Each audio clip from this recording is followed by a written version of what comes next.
We're back. It's the Horns Up Talking Texas podcast. Josh Fisher, Alexander Tossman the Rock, Desopoulos, DJ, Nikki, Snacks, Kreider. Tough game against Kansas State, fellas. Tough game against Washington. It was just not a really good start or end of the year for the Texas Longhorns from the football perspective and basketball perspective. We still don't have our answers on our head coach in basketball, and judging by the record number of points in the Kansas State game at the Moody Center, we really miss Chris Beard over there in 40 acres from a basketball point of view, of course. And then really just teams in purple just had our number these past couple of weeks. Years, honestly, it seems. And years. And you know what? There's also a team in purple that had our number earlier this season that are now on their way to the national championship. Congrats to them. That we held to under 20 points. Right. If you really, or maybe we held under 25 points, and they trampled Michigan on New Year's Eve. We'll start with the football game, though. Bijan sitting out's one thing. If you're going to be the first running back taken, like we've spoken about, obviously Quan, he disagreed with that notion. He disagrees with anyone sitting out in the bowl game. Roschon sitting out really was a difference maker to me in that game. Like, say what you will about Quinn, say what you would about Worthy dropping ball. I think Quinn had a great game. Quinn was fine. Yeah, Quinn was not the problem. Worthy had a couple bad drops. He set a freshman record for a UT quarterback in a bowl game. I don't think Quinn is the issue. I don't think Quinn should automatically lose a starting job. I don't think we should go in with the ideology that, okay, it's an open quarterback competition. Well, gut check. Is he our starting quarterback next season? I hope so. Yes or no? Yes. Yes. Yes, I agree. If we could redshirt Arch, that was the game plan the whole time. Arch knows. Yeah. There was time off in between the last game of the season and this bowl game. While we did lose, again, I think that Quinn played a very solid game. He made an improved he played improved football and an improved quarterbacking than he had in his previous games coming back from that injury after the Alabama game. We haven't seen him healthy. We also haven't seen him healthy, presumably healthy like he was in the Alamo Bowl, with the full running back stable. We didn't have the whole thing is honestly which guys that we won't have next year. So I mean, I'm not necessarily, we can talk about the sitting out the bowl game and also what he had available to him. I think those are two different things because we won't have those guys. The guys that we will have next year, Keelan Robinson, right? Jonathan Brooks, Cedric Baxter, and knock on wood, Xavier Worthy, who had a really tough game in this bowl game. He wasn't focused. I'm down to abandon the long ball to Worthy as a starting point for our offense. Well, I wouldn't say it's a starting point, but you have to take the strengths of your players, and for Worthy, speed is his biggest strength, right? Yeah. And so you do what they did with Devontae Smith, right, where they would just send him deep and see who he can beat. And look, Worthy beats a lot of guys, and early in the season, there were a lot of times where Quinn misses that throw. Mm-hmm. But this time he made that throw multiple times. And he missed the catch. He missed a couple of big catches that he should have had. I think he had 4 drops, but 2 of them were actually on long balls that he should have had. One of them was a touchdown. So it's a lack of focus, I think. There's a lot of things going through Worthy's head this offseason and in the days leading up to the bowl game, right? Changing the number from 8 to 1. I made the joke, maybe he's wearing 1 because this might be his last one game as a Texas Longhorn.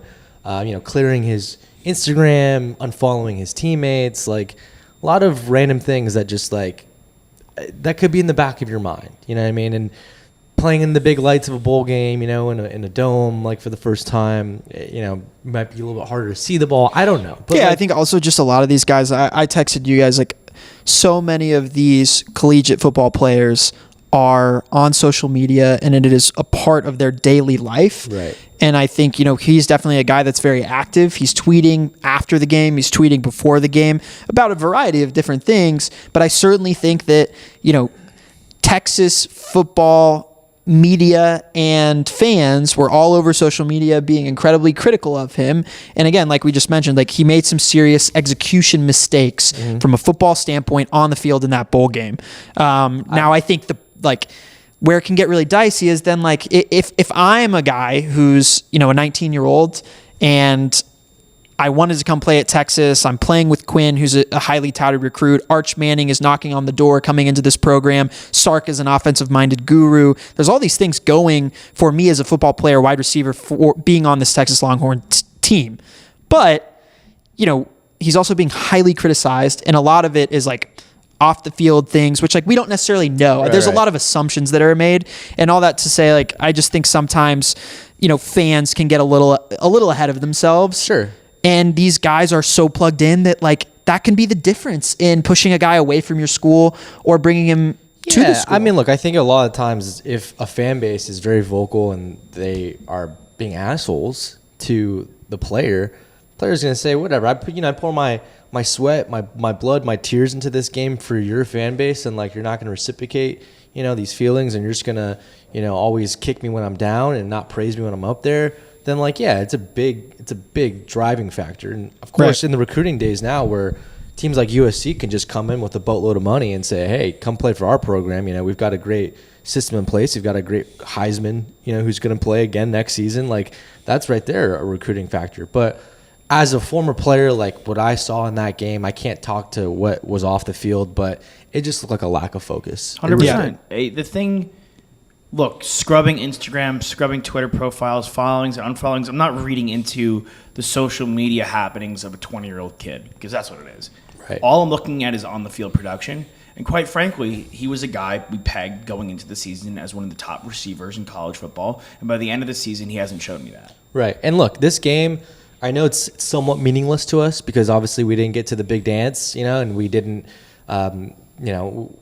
get the big bowl game that we wanted. But, Washington's a good team. It was a really big test. Good team. And what I wanted, we all had our key points that we wanted to see, right? Like win or lose, whatever. I wanted to see Quinn and Xavier get on the same page and go for a big game together. And while he was targeted a lot, it was very disappointing between the two of them. Yeah. What do you think that's Sark's old team? Like, the Washington Huskies, I guarantee you looked at that game and go, okay, this is the Texas Longhorns. People are watching this game. Yeah. We could contend in the Pac-12 next year. Clearly, USC lost, right? There's other, like, the Pac-12 wasn't unbelievable in bowl game play. They're a two-loss team. This was a team that was vying for the Pac-12 championship throughout the entire year. Yeah, this is a team that could go with their returning guys. One of the best offenses in college football this year. I told you guys. And then we held to under 30 points, I think that this was the best offense that we've seen all season. That we held to also – we held them to under 30 points. Right. Our defense, once again, Overshawn missing wasn't great, but our defense once again was strong. Like, guys made plays and stepped up, and guys are returning on the defense, right? Devondre Sweat's coming back. Like, that's massive for us in the defensive front, and especially after we're going to lose Cobra and we're going to lose Overshawn. Like, Ford, maybe. What? Ford. Yeah, having these guys back in the mix is massive. And I would love to have seen a tune-up. I would love for the game to have been taken seriously. Like, you're not going to be ready for the Fiesta Bowl or the Rose Bowl if you can't take the Alamo Bowl seriously. Yeah, no, I feel you. To me, it all matters. And like, I was happy with Quinn. I was disappointed with Brooks. I really wanted to see, if he was going to get a shot, I wanted to see him take full advantage of it. I mean, I texted you guys. I was disappointed by how many opportunities he was given. Yeah. And I think, again, like you were asking for, from a play calling standpoint, maybe we don't have to establish our offensive identity early on with the deep ball. Those plays were there. They were open. If we had executed, we would have had two, I think, walk-in touchdowns. But I do think it would have been nice to have seen them give the main, the main load from a running back standpoint to Brooks, who I think is more of a 3-down back as opposed to Keelan. And Keelan actually out-touched him in that game. Brooks had, 6 carries? He should have had 10. At least. Well, he had a touchdown on the ground, right? But and he had a touchdown in the air too, right? Yeah, I mean, Keelan running the ball was not effective, and the thing they just offer different things in between the tackles. I'm gonna want Jonathan Brooks taking those carries with said B next year. Sure, and I think the reason why I nag on the worthy deep ball situation was I just am a firm believer the offense should flow when it's in the air through Whittington and through Sanders, who are more talented receivers and more reliable receivers than Xavier Worthy. I mean, I think, going into next season, like in college football, even more so than in the NFL, you want to get the ball to the best player on the field. And for us this year is Bijan Robinson. I think next year going into the season, to me, it's Jatavian Sanders. I agree. Yeah, we also have some guys coming in that we, haven't really thought of yet. And of course, just because of recruiting, Jonte Cook, Rondell Moore, who ended up decommitting from Louisville and committing to Texas. That's a big one. Ryan Niblett, he's another one. And then, of course, You get Isaiah Nair back too. Right. Yeah, Nair's back. I don't dislike Red or Kane. Like, I'm down to work. Casey Kane had a great game. Kane, yeah. Work them in more. Like, he's He's a dynamic playmaker all season. It's a good problem to have when you have a lot of guys who are ready to step up and be that receiver. So, yeah. But, I mean, look, at the end of the day, I don't chalk this season up as a failure because you mentioned, we had 5 wins last season, and we matched that pretty early on in our season. So, yeah. We were this close to getting the Big 12 championship. Now let's go get it next season. Let's actually do it. This is obviously as everyone knows that's listening, and we, the three of us know, like Quan certainly knows and tells us about it all the time. Like, this is a school and university with high expectations, and we were under on our 8.5 wins that we were supposed to get this year. Yes, we did better than we did last year, but we also had high expectations for what this team could do and how much talent that this roster has. Same thing going into next year. Great recruiting class, but this is year 2. Yeah, the expectations from year 3 are going to get even higher, and the pressure is going to be there for Sark, for the staff, for everyone else. And I mean, now, we're getting into this comparative game, at least how people talk about college football at large. Sonny Dykes, first-year head coach for this TCU football team, is in the national championship. Without these big... Forget Lincoln Riley and him, having Caleb Williams, a Heisman candidate, not even winning the Cotton Bowl against Tulane. Pathetic. Sonny Dykes is TCU, an unranked team, coming into the season, is in the national championship, a team that we will be competing against next year for probably the last time in the Big 12, and they're there. They're at the big game. Yeah. Dude, they're inches away from going undefeated. They didn't have the big recruits. Duggan's not like a recruit like yours is. They didn't have like the big, massive recruiting classes, the big, massive transfer portal like we have. It's all about execution. And quite frankly, like, we didn't fail at this season, but I give it a B-, which if you get a B-, it's pretty much, okay, you could have gotten a B+, maybe A-. You just made a lot of mistakes. Right. That's how I look at it. I think it's fair grade. Yeah, it's a grade. It's like, okay, like, yeah, we won 8 games. We did improve. That's all good and dandy, and it's a step in the right direction. But if you look at this year, by and large, we had the best running back in college football, a running back who people are talking about going in the top 10, which in the entire time we've been doing podcasting, we said is a blasphemous pick. Then we're in a situation where we have Ford, Overshawn, Coburn, guys who are going to be picked in between rounds 2 and 4 this year. Yeah, Jameson might get picked as well. Sure, in the back end, like, that's fine. I'm completely down with that. And then we had guys like Watts, and we had guys like Sorrell. We had guys like Sweat, who were big contributors. Barron, who was awesome. Right. And then on offense, like, yeah, maybe Worthy wasn't what we thought he could be, but he's still a very good college receiver. Sanders, you're completely correct, is the best weapon we have going into next year. And then Whittington was fully healthy. And plus, the only knock on it going into the year was our young, inexperienced offensive line. If anybody stepped up, it was them. Yeah. Definitely exceeded expectations, that line. But, hey, look, 2022 in the past, we're on to 2023. Yeah. One of the things that we didn't love about 2023 so far was the awful showing that our defense played on Texas basketball, allowing the most points ever in program history in the Big 12 against Kansas State. We did not mention, though, at the end of 2022, a gritty win. Big win against OU. In Norman against Oklahoma. We're now 1-1 in conference play. Right. And we knew going into conference play, every game was going to be a dogfight. Well, look, the thing is, Texas has always been known for their defense. Yeah. That's just Beard's philosophy. That's his style of coaching. But even before Beard was there, Shaka's team, it was always about defense. Yeah. We would always hold teams to under 60, in the 50s, and we couldn't really produce that much offense. But now I'm not worried about our offense whatsoever. I think we can score from every level. I mean, if I told you scored 103 points in regulation of a college basketball game, I would imagine you thought we'd win the basketball. 10 out of 10 times. Yeah. Giving up 160. Well, I would have told you. So it went to triple OT. It's the transition, but our transition defense was pitiful. Our guard play is phenomenal. I think that between Hunter, Carr, Rice, those guys can shoot the lights out. I mean, Rice was a great transfer get. I like Timmy Allen. Nick, you're not as high on him. I think he has games where he's a do-it-all kind of guy, and he has games where he disappears. He disappears. Yeah, for sure. And like if you're our 4, like you need to be swallowing up in the paint. Yeah, which is also a problem. He's a 3. I think that's really where. I'm not saying that we would have guaranteed won the game with Chris Beard. I could guarantee for certainty we would not have given up 116 points with Chris Beard in the mix. I don't care if you're on his staff. Like, that's where the head coach with adjustments in the second half comes in. Like, Definitely. And this is, again, Well, and like, Bishop went out. Bishop goes out. Like, And I think, as of now, from what I've seen from this team, he is our most impactful big on the court when it comes to rim protection, when it comes to rim pressure offensively.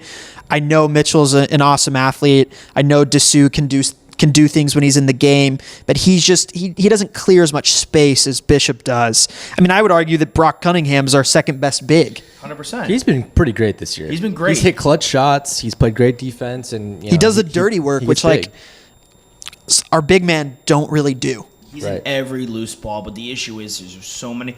We don't have a guy where if they miss a shot, he's up there getting the rebound. We don't have a guy if they're in transition, we have to get back on defense that can block the paint. We don't have a guy that's a real paint presence like we've had, ironically, in the past. Well, that's what I'm saying. I told you guys today. I said, could you imagine this team if we had Jared Allen, Mo Bamba, Miles Turner, like one of those? Jericho Sims, even like Yeah. Or how about guys like Banks. when we were there, like Prince eBay, like a guy. man, if we had eBay, Or like this a game guy would be like a guy over. like Dexter Pittman, guys that can really just like clog the Yeah. paint and be a big body down there. What's my Cam Ridley? yeah, Cam Ridley. And unfortunately, you look at the rest of the Big 12 and especially the team that's at the top that is the true, I think, if we're looking at the tourney, Nick, you were looking at some tourney predictions, and right now Texas is slated to be a 4 seed, right? And you were like, Right. well, why is that the case? Obviously, the Beard impact has some things to do with that. But Kansas is a projected 1 seed. And what they can do in the paint is very different than what we can do. And even guys like Jalen Wilson, who is like our version of Timmy Allen, I would say. Obviously, Wilson is a much more highly touted like NBA prospect. He'll be probably a top 25 pick. But he's not massive. He's not like 6'8 plus. He's like 6'6, 6'7 maybe. But the way that he plays in the paint, even guys like Grady Dick, I was about to say Grady Dick is like sizable, and who's like a 3, right? He's like their Christian Braun from last year, but they play at the rim, defensive rebounding, offensive rebounding, in just a way that our guys don't when they get in the paint. Yeah, we just had a really tough time with Keontae Johnson and Powell. Like, those guys got cooking, and we answered them offensively. We went, like, keep in mind, we were down 18 at the half. We were down 20 at one point. Yeah, and we came back. Brought it within 7. Yeah, we came back in the second half, and if any, we outscored them in the second half. Like, Big time. For sure. We came out so strong in the second half. They just doubled their points. Like, they just didn't slow down. It's like I was in a group chat and someone was like, they can't miss. And I was like, well, yeah, guess what? Neither can we. Like, Right. we're hitting everything as well. Like, we each can't stop them. We But can't that's put a not. body in front of them. That's not our game. Like a shootout is not this current Texas basketball team's identity. All I'm saying is I think that it feels good to know that can be our game if we need it to be sometimes. The fact that they were able to do that is like, wow, that's actually kind of... But I mean, things that I saw in that Oklahoma game, like we hit clutch shots. Marcus Carr hit clutch shots down the stretch. We hit free throws down the stretch. Jabari Rice had 7 down the stretch in that game. He drew that foul on that corner 3 where he got the guy on his pump fake. He was and all day. They were saying, he's got one of the best pump fakes in NCAA, and I completely agree. I'm not worried about us, as I was last year, getting buckets in crunch time where I felt like we had so many offensive execution mistakes late in games last year where it was like, what do we really do? What do we have outside of Marcus Carr taking a pull-up too? And now I think we have a lot more options and a lot of things we can do, but we can't lose that defense that was so good last year. I mean, this isn't the NBA. Like, Udoka being out for the Celtics, you bring in Missoula, and this is just the Music Minds team as an example. And the year before that, you had Stevens. And realistically, it's just a different coach with the same team. Well, you've had Tatum and Brown for 5 years now. These guys are just getting better. It's just in college basketball, like, coaching matters from a standpoint of implementing a system and also developing guys. Mm-hmm. Like, the utilization of Arturo Morris and Dylan Mitchell is going to be paramount, like we've been saying, going into the big dance. Like, Mitchell needs to step up and be one of our big guys. Like, it's awesome to see him have 2 or 3 great pogo stick highlights a game, but that's just not going to be enough. He needs to fill the stat sheet with rebounds and blocks. If you're a 5-star basketball recruit, you could go to any program in the nation. Yeah. Right? And I imagine that you choose the program that you do because you see yourself being the guy on that team. If you're going to Texas over Duke or Kansas or Kentucky or UNC, you're trying to be the best player on that team.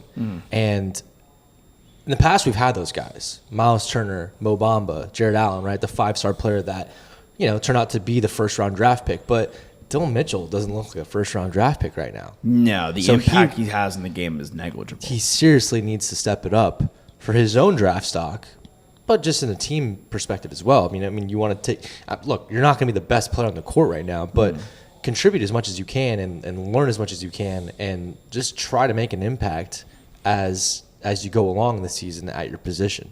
Yeah. It's just peculiar with the 5-star basketball players versus the 5-star football players.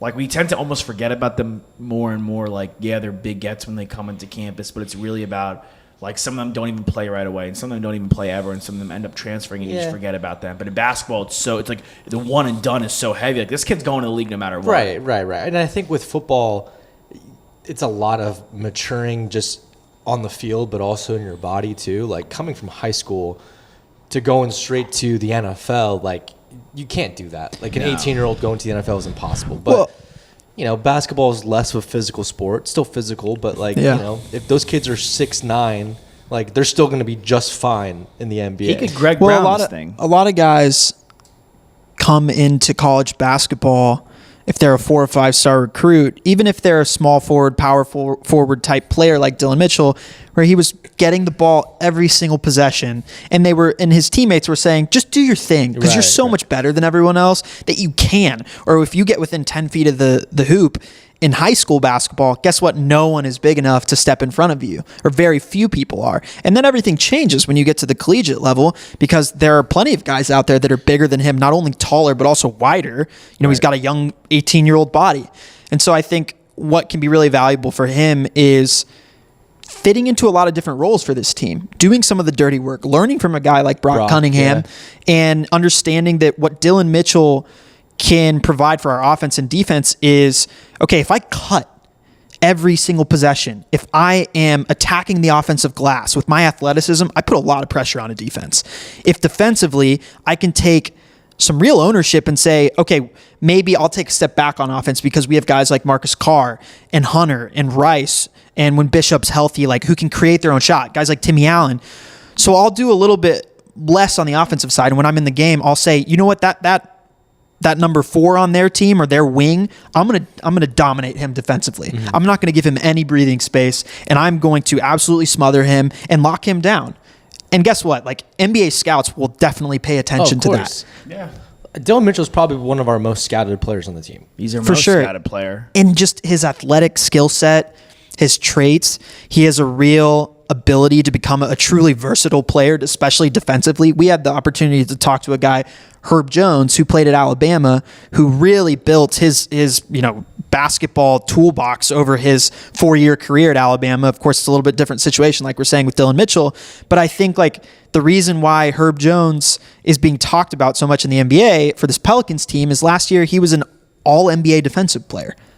So he relied a lot on his athletic traits, and now the offense is coming with a guy like that. You see it. Like, he puts one back in, like, every game. It's like, where is that anywhere else in the basketball court? Because that's something that translates completely everywhere. Unique. He is more athletic than everyone that steps in the court. Pretty much, yeah. He's the most athletic guy in the court every night. Yeah. And he's long.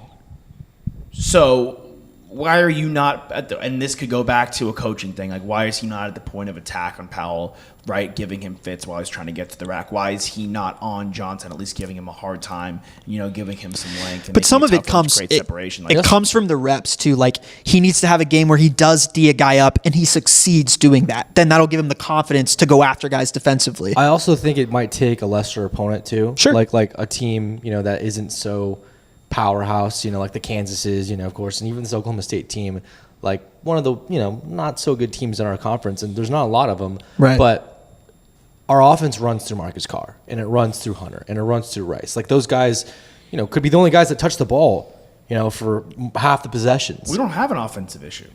We scored 103 points. No, I know that. But I'm just saying, like, I think that for Dylan Mitchell to really get going, like, he needs to get more involved in the offense as well. because he needs that confidence to be built. He needs to be that guy that he was in high school where everything was running through him, like you just said.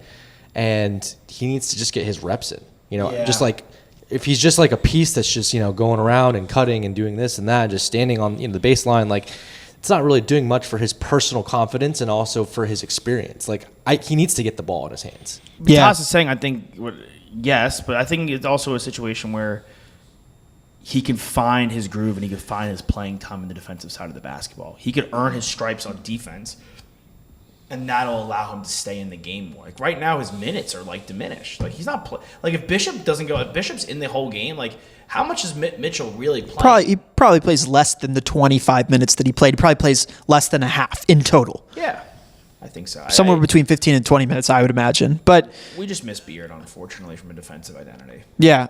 But, there are no easy games. Like you mentioned, we play Oklahoma State, who is an easier team in the conference, I guess. But then we play TCU the next game. So this Saturday, look ahead one opponent at a time. You don't need to get too far ahead of ourselves. But, let's go to Stillwater and let's take care of business. Taking care of business. That's what you got to do. Hook 'em horns, baby. See you guys next time.